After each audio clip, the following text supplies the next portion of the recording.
Bangunan-bangunan kuno khas Tiongkok masih berdiri kokoh di Kecamatan Lasem, Rembang, Jawa Tengah.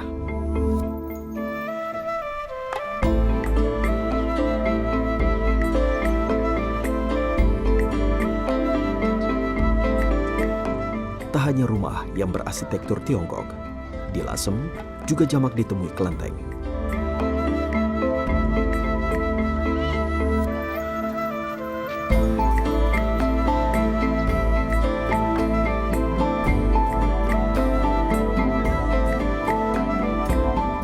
Salah satunya adalah Kelenteng Puan Bio yang dibangun sekitar tahun 1740.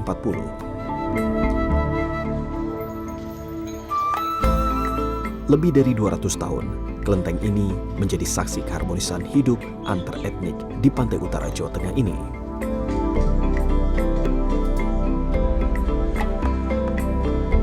Lasem merupakan salah satu dari 3 tempat berkembangnya imigran Tiongkok pada abad ke-14 sampai 15 selain Semarang dan Surabaya. Di kota inilah, armada besar Laksamana Cheng Ho sebagai duta politik Kaisar Tiongkok pada masa dinasti Ming pernah singgah dan membangun hubungan bilateral dan perdagangan dengan Kerajaan Majapahit.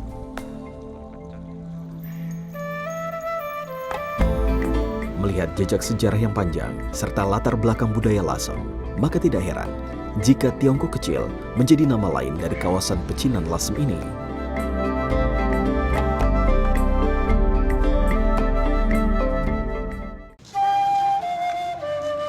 Lasem juga mendapat sebutan sebagai kota santri karena banyaknya pondok pesantren di sini. Salah satunya adalah Pondok Pesantren Kauman yang terletak di Desa Kedung Turi.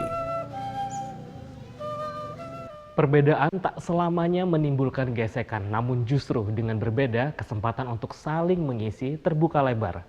Seperti halnya salah satu pondok pesantren di kota Lasem, yakni Pondok Pesantren Kauman yang tetap berdiri di tengah-tengah komunitas pecinan. Inilah Pondok Pesantren Kauman. Pesantren yang berada di jantung pecinan Lasem.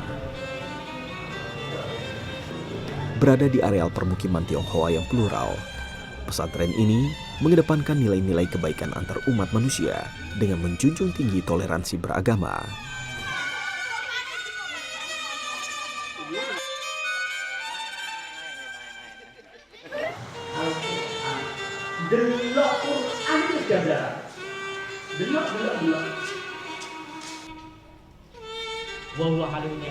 Pesantren ini didirikan oleh Muhammad Zaim Ahmad Maksum atau Gus Zaim beserta istri Duratun Nafisah pada 21 November 2003. Di awal pendirian, pondok yang diasuh oleh cucu Mbah Maksum ini memiliki 3 santri putra dan 2 santri putri. Kini ada 150 santri mukim yang menetap di pesantren, 135 santri mahasiswa, 270 santri weton yang datang belajar pada hari-hari tertentu, dan 110 santri kalong yang datang belajar namun tidak menetap di pesantren. Di semua agama pasti ada tomi semua orang. Nengkono hidup macam-macam. Kesederhanaan dan kesahajaan terlihat di beberapa bangunan yang masih dipertahankan, seperti musola dan pondok putra. Seiring perjalanan waktu, Pondok Pesantren Kauman juga melengkapi diri dengan bangunan permanen untuk pondok putri dan sekolah madrasah aliyah Al-Hidayat. Kalau ke depan sebenarnya tujuan dari pesantren, tujuan utama pesantren atau mendidik anak itu kan pertama moralitas, akhlak qabla al-ilm, dari akhlak dulu baru ilmu. Jadi pendidikan karakter itu yang penting ditekankan. Makanya syarat mutlak bagi seorang santri baru mondok, itu syarat mutlaknya adalah taat. Taat kepada pengasuh pesantren, taat kepada kiainya. Kalau sudah taat, disuruh ngaji ya taat, disuruh jamaah ya taat, disuruh apa-apa ya taat. Itu kunci utamanya, berarti karakter. Ketaatan, etika, sopan santun, akhlak itu yang pertama. Baru kemudian ilmu. Nama Kauman diambil dari nama sebuah jalan tempat pesantren saat ini berada. Hal yang sama sebagaimana para ulama terdahulu dalam memberi nama pesantren dengan menisbatkan pada daerah tempat tinggal pesantren. karena berdiri di tengah-tengah kawasan pecinan, nama pesantren ini pun juga dikenal masyarakat sebagai Pondok Pecinan. Karena umumnya pesantren tradisional itu berdirinya tidak ujuk-ujuk seperti ini. Makanya nama pesantren ini sendiri juga mengacu pada desa di sini. Ini kan Karangturi, gangnya depan ini menuju Kauman. Nah, kalau namanya desa, kalau namanya pesantren Karangturi kayaknya kurang ini deh. Mungkin Kauman. Itu pun bukan saya yang menyebut. Orang-orang pesantren Kauman, tapi di tengah pecinan. Menarik sekali. Seperti itu terjadi di semua pesantren-pesantren tradisional. Berdasarkan tempat berdirinya. Berdasarkan desa tempat berdirinya. Meski berada di lingkungan pecinan, toleransi sosial dan agama dijunjung tinggi oleh warga pesantren maupun penduduk sekitar.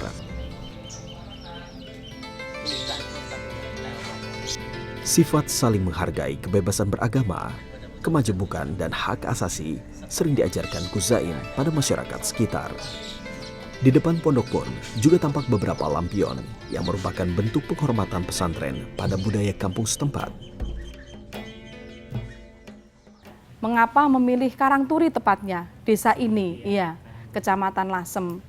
Karena ada sesuatu yang berbeda, lingkungan ini adalah pecinannya Lasem. Jadi awal kami ke sini, keamanan warga agak kurang terjamin.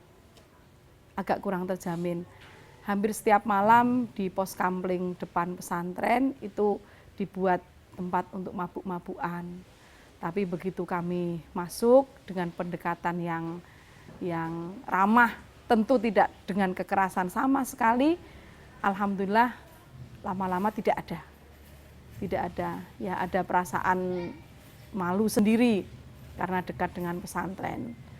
Anak-anak santri juga kita ajarkan untuk bergaul dengan masyarakat meskipun non-muslim, karena di agama kita diajarkan ukhuwah insaniyah, ukhuwah basyariyah, sesama manusia.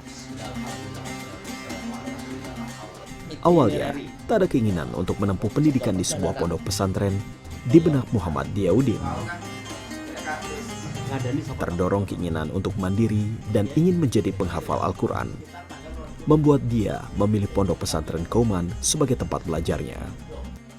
Sudah 5 tahun, pria kelahiran Rembang 25 tahun lalu ini belajar dan mengabdi sebagai pengurus pondok pesantren. Di tempat inilah, dirinya tak hanya mendapatkan bekal pendidikan agama, namun juga bagaimana mengelola organisasi dan manajemen pondok pesantren ala Gus Zaim. Rutinitasnya pun tak jauh berbeda dengan teman-teman pengurus lainnya. Beberapa temannya bahkan turut serta menjadi pengajar bagi santri junior. Ya, untuk secara keseluruhan di Pondok Lasem ini, Pondok Kauman Lasem ini mengajarkan anti toleransi, khususnya kepada tetangga-tetangga dari pondok ini. Tiap hari kalau kami lewat kepada para tetangga, kami mengucapkan selamat pagi, selamat siang gitu, monggo gitu.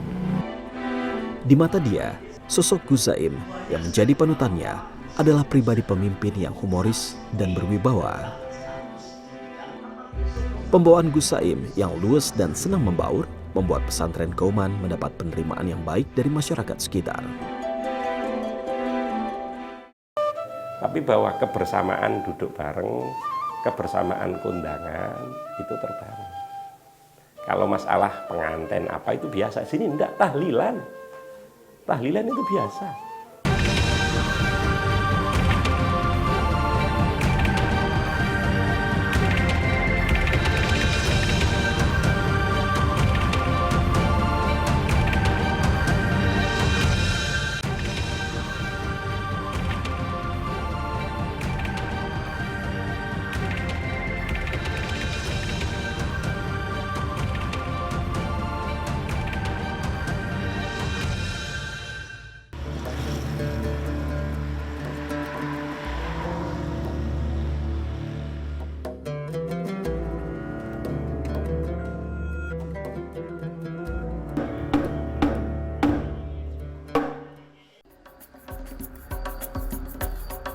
Paras Oriental Olivia Javina memang terlihat mencolok di antara santri yang lain.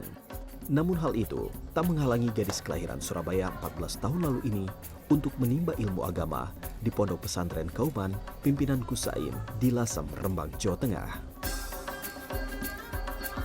Olive, begitu ia biasa disapa, masuk ke pesantren Kauman baru 1 tahun yang lalu. Di tempat inilah ia ditempa menjadi pribadi yang mandiri namun tetap bertanggung jawab pada pendidikan agamanya. Konsekuensi tinggal di pondok pesantren adalah berpisah dari keluarga besar. Menjalani aktivitas bersama dengan teman-temannya membuat ia merasa menemukan keluarga kedua. Berasal dari keluarga yang multi religi, Olive dibesarkan melalui kebijaksanaan untuk saling menghargai setiap perbedaan. Di pesantren ini, dirinya belajar bersama dengan sesama teman santrinya yang lain tanpa membeda-bedakan etnis. Kalau tujuannya sih pengen jadi hafidhoh, tapi kalau apanya tadi milih kesini, soalnya kan ini ya pondok ini kan ngajarin toleransi banget.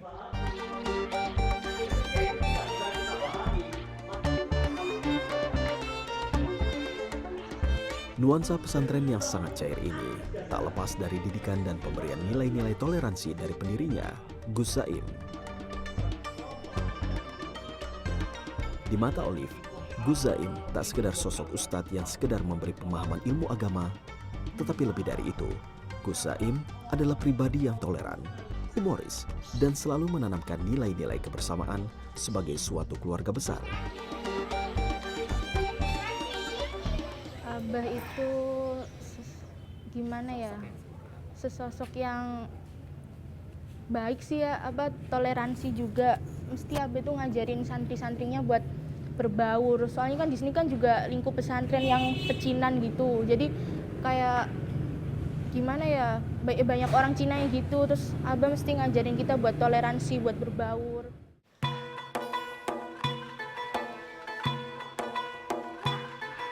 Dalam kesederhanaan, Gus Saim dan istri bahu-membahu membangun dan mengembangkan pesantren ini membuahkan hasil. Santri-santri yang belajar di Pondok Pesantren Kauman ini setiap bulan dikenakan biaya Rp130.000, sebuah harga yang relatif terjangkau para santri. Pengurus pondok pesantren juga memperoleh dana dari donatur untuk pengembangan pondok dan membangun sarana seperti gedung dan fasilitas lain seperti saat ini. Di Pondok Pesantren Kauman Lasem ini, santri tak hanya belajar ilmu agama, tapi juga dibekali pendidikan berwirausaha seperti membuka koperasi dan toko.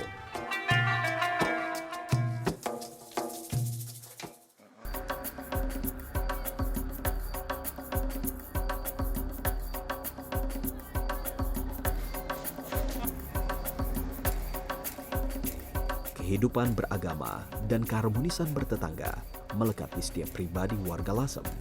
Tak heran, setiap pemangku kepentingan, tokoh masyarakat, dan warga di Lasem mengedepankan rasa percaya dan mencari jalan terbaik untuk setiap permasalahan yang terjadi. Dengan demikian, fondasi kasih sayang yang dibangun dari dalam hati menjadi begitu kuat. Kalau kami punya tetangga non-pribumi meninggal, kami juga takziah. Dan manakala ada keluarga kami yang meninggal, mereka juga takziah. Kalau kita punya hajatan, kami masih ngundang mereka. Walaupun hajatan itu ritual Islam, ya datang, ya bersilah. Tentang apa yang ia baca kan menjadi sesuatu yang berbeda, itu privasi. Tapi bahwa kebersamaan duduk bareng, kebersamaan kondangan, itu terbangun. Kalau masalah pengantin apa itu biasa, sini enggak, tahlilan. Tahlilan itu biasa.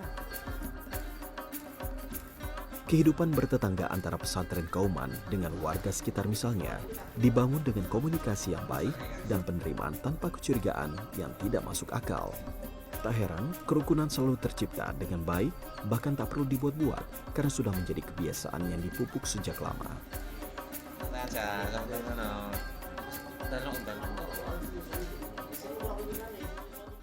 Ya kerukunan itu juga kita juga ya. Jadi juga manusianya juga gitu, juga dari tokoh-tokoh agama di Lasem itu juga ada kumpulan SPKUB itu ya. Jadi kita tuh mungkin 1 bulan sekali kita kumpul-kumpul gitu. Ya mungkin dari pihak dari Kristen, Katolik, Islam, Buddha, Konghucu, kumpul-kumpul, tempatnya pindah-pindah gitu ya. Kita informasi ada pemasukan apa gitu loh, maksudnya mungkin dari pihak dari kita ketahui orang itu kalau ada masalah dia bisa ngasih pemasukan gitu. Jadi dikatakan ya mungkin seperti kemarin tuh ada apa ya maksudnya tuh ya, kita punya acara gitu ya. Seperti kita kan juga orang gereja ya, di Natalan gitu ya, masalah keamanan ya. Nah keamanan otomatis aparat. Dan kita tanya mungkin dari pihak dari tokoh-tokoh mungkin kiai, dari tokoh apa itu ya. Sudah lah kalau asem sudah lancar, tidak ada apa-apa masalah, jalan aja. Gitu.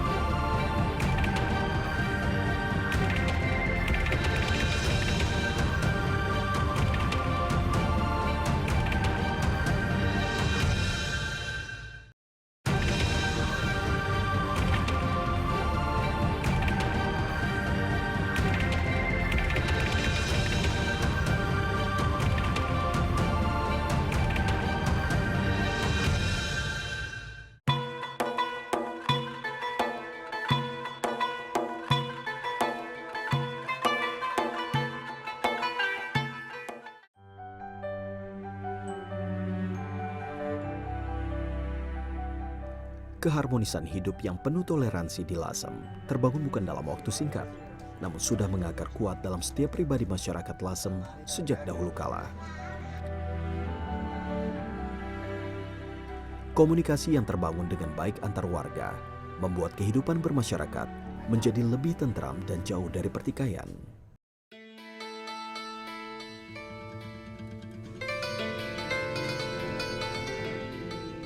Berdirinya pesantren Kauman di kawasan pecinan Desa Karangturi Lasem memberi warna tersendiri. Tak ada sekat antar etnis, justru saling membantu dalam setiap kegiatan dan kesempatan. Penerapan ajaran toleransi dan menumbuhkan budaya saling menghormati serta menjaga komunikasi yang baik di lingkungan pesantren membuat pesantren ini diterima baik oleh warga sekitar. Kalau pesantren Kauman itu kan saya juga RT-nya juga ya, juga tetangga juga ya. Saya katakan juga hubungan dengan orang kampung situ, kan memang daerah RT saya daerah pecinan. Hubungannya antara kiainya dengan santri-santrinya juga bagus. Bagusnya itu ya dia juga mungkin orang kampung kita punya kerja juga bantu. Pondok punya kerja juga orang-orang kampung juga bantu. Dan saling membantu gitu loh. Jadi kiainya juga hubungan dengan orang-orang kampung itu juga bagus.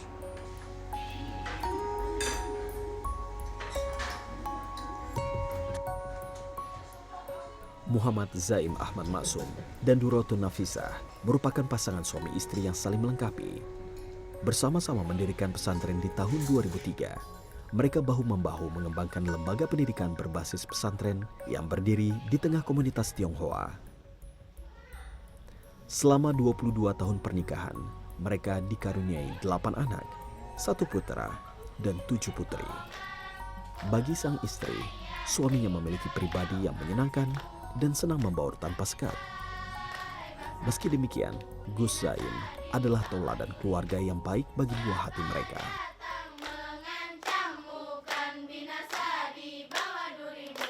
Beliau 11 tahun lebih tua dari saya dan saya merasa betul-betul bisa jadi suami dan bapak yang sangat menyenangkan untuk saya dan 8 anak-anak saya. Tak berbeda dengan sang ibunda, di mata anak sulungnya, sosok Gus Zaim adalah ayah yang santun, berwibawa, namun tetap humoris. Tak heran, dalam setiap kesempatan, candaan-candaan Gus Zaim selalu dapat mencairkan suasana kekeluargaan. Apa itu yang jelas humoris. Dari aku sampai semua adik-adik ngerasain hal yang sama mulai dari kecil sampai sekarang. Sifat humorisnya apa itu nggak pernah hilang. Sampai sekarang bahkan ya kalau ada adik kecil atau gimana, sampai semua anak-anak kecil di sini yang main, Abah nunjukin sifat humorisnya. Selain itu ya yang jelas Abah dermawan termasuk. Nggak tahu dermawannya kayak gimana, yang jelas juga udah pokoknya dermawan banget, ngasih apa-apa. Nggak pernah minta imbalan, jarang minta imbalan. Sering banget. Untuk bisa bergaul dengan masyarakat, dengan anak-anak santri dan keluarga saya dan anak-anak, itu paling mudah komunikasi dengan humor. Dan itu andalannya dia. Seperti apa humor? Ya senang sekali guyon, bercanda gitu. Sampai anak-anaknya hafal, biasa dalam bahasa Jawa itu glenderan gitu. Kebiasaan bercanda dan senang menampilkan sisi humorisnya tak hanya berlaku di lingkungan keluarga. Di hadapan para santrinya, Gus Zaim juga tak pernah menampilkan sosok yang kaku. Keragaman budaya dan etnis yang ada di Desa Karangturi ini mengilhami Muhammad Zaim untuk terus berjuang untuk menjunjung tinggi toleransi serta menegakkan nilai-nilai Islam yang menjadi rahmat bagi semesta melalui pesantren yang didirikannya. Apa yang Gus ingin sampaikan kepada mungkin masyarakat di luas bahwa sebenarnya di sini itu keberagaman dan juga perbedaan itu sebenarnya sudah bisa menyatu dan harusnya menjadi contoh begitu, Gus? Sebenarnya itu hal mutlak bagi manusia. Bagi manusia. Ketika kami sebagai seorang Islam, sebagai seorang Muslim, Ya. ada prinsip-prinsip ukhuwah, persamaan, persaudaraan. Sesama Muslim kami punya prinsip ukhuwah Islamiyah. Iya. Kemudian terhadap orang lain kita mempunyai dua prinsip, ukhuwah watoniyah atau pertemanan atau persaudaraan sebangsa. Iya. Ada lagi ukhuwah insaniyah, pertemanan, perkawanan atau persaudaraan Sesama antar manusia. Apapun negara Anda, apapun agama Anda, apapun etnisnya. apapun etnisnya. Saya berharap karena kami ada di lingkungan ini, seperti moto yang juga dipegang oleh anak santri, wadarihim madum tafi, darihim wa ardihim, madum tafi ardihim, bahwa dimanapun kita berada, kita harus bisa menjaga dan beradaptasi dengan lingkungan. Nanti anak-anak akan kembali ke masyarakat. Modal mereka belajar di sini, bermasyarakat, bergaul dengan berbeda keyakinan, semoga bisa menjadi bekal mereka, bahwa mereka harus tetap menjadi manusia yang Islami, yang baik, yang merendah, yang bisa diterima oleh semua kalangan.